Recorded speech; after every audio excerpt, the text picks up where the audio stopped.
আশা করি সবাই ভালো আছেন।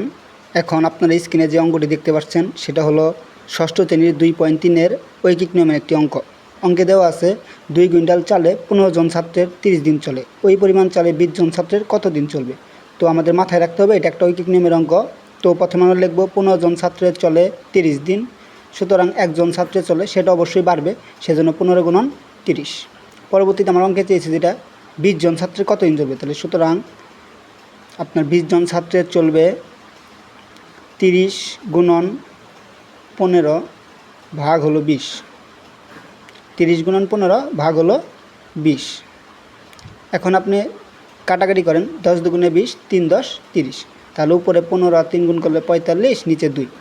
45 যদি আমি 2 দ্বারা ভাগ করি তাহলে 22.5, অর্থাৎ 22.5 দিন। তো 20 জন ছাত্রের চলবে 22.5 দিন। এটাই হলো উত্তর। আশা করি সাথে থাকবেন। ধন্যবাদ সবাইকে।